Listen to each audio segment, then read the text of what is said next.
A ver, ¿alguna vez nos hemos preguntado cómo sabe un juez si un caso le toca a él o a otro?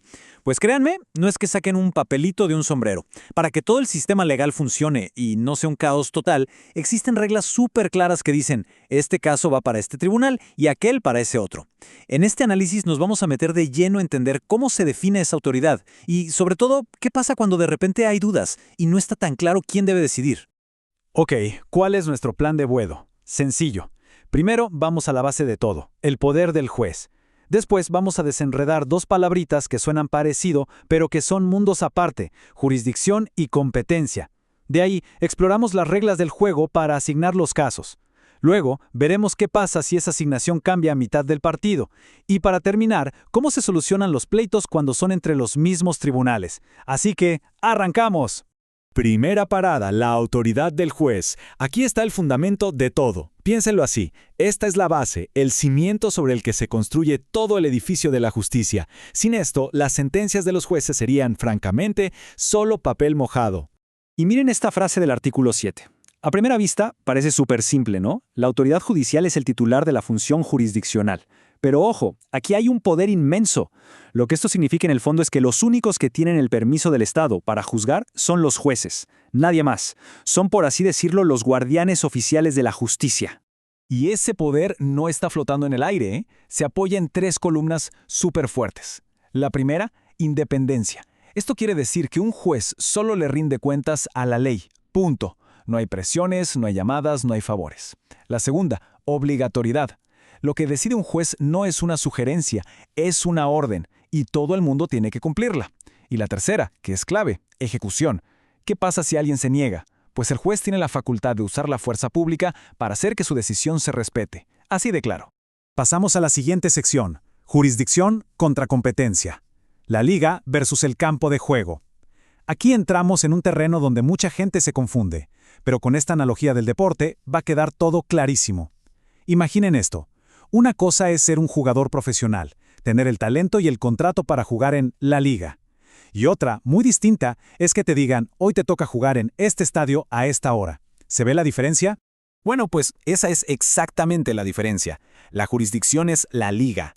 Es el poder general gigante que tienen todos los jueces del país para impartir justicia. En cambio, la competencia, esa es el campo de juego. Es la porción específica de ese poder que la ley le asigna a un juez para un caso concreto. La ley es la que dice, de todo ese poder que tienes, hoy te vas a ocupar solamente de este caso, en este lugar y sobre este tema. Le pone límites. Ok, ya entendimos la diferencia. Ahora la gran pregunta es, ¿y cómo se decide en qué campo de juego le toca a cada juez? ¿Es al azar? Para nada. Hay reglas bien definidas para repartir el trabajo. Así que vamos a ver cuáles son exactamente esas reglas de la competencia. El artículo 12 nos da el manual de instrucciones. Y fíjense qué interesante, porque le da opciones a quien demanda.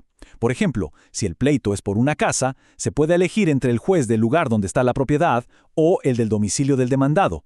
Si es un tema más personal como una deuda, hay más opciones todavía.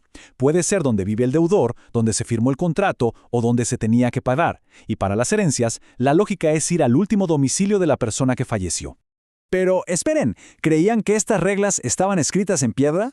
Pues no. Hay una excepción bien curiosa en el artículo 13. Se llama prórroga de competencia. Y en español sencillo significa que si las dos partes se ponen de acuerdo, pueden decidir llevar el caso ante un juez de otro lugar. Es decir, el consentimiento mutuo puede cambiar las reglas del juego. ¡Increíble! Bien, ahora que un juez ya tiene un caso, ¿es suyo para siempre? La respuesta es no necesariamente. Hay situaciones que pueden poner su autoridad en pausa o incluso quitársela por completo. Vamos a ver cuándo la competencia cambia. Primero, hablemos de una pausa temporal. El artículo 15 nos cuenta que hay momentos en los que el juez debe ponerle stop al caso. Lo más común es cuando hay una apelación. Si una parte no está de acuerdo con una decisión, el caso sube a un tribunal superior, y mientras tanto, el juez original ha de esperar. También se puede suspender si las partes lo piden o si otra ley lo obliga. Es solo una pausa, después el caso vuelve. Pero a veces no es una pausa, es un adiós definitivo. El juez pierde el caso para siempre.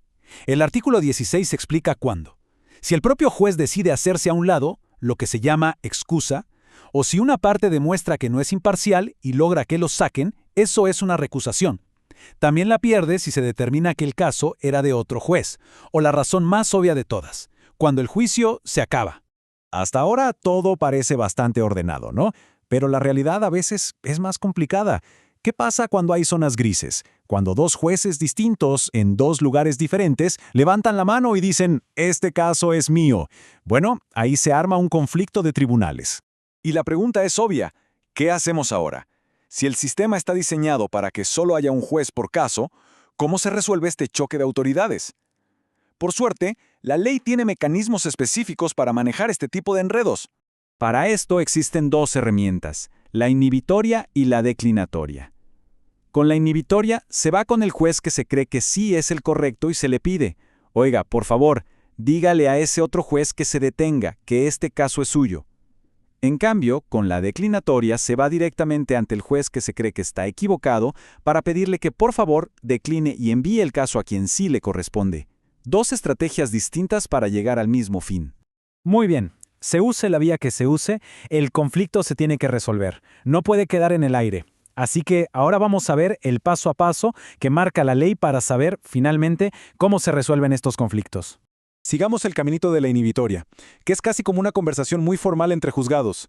Paso 1, el juez A le manda una nota al juez B diciendo, colega, este caso es mío, por favor apártate y mándame los papeles. Paso 2, el juez B recibe esto y tiene solo 48 horas para responder, el reloj corre. Paso 3, el juez B puede decir, tienes razón, ahí te va, o puede decir, de ninguna manera, el competente soy yo.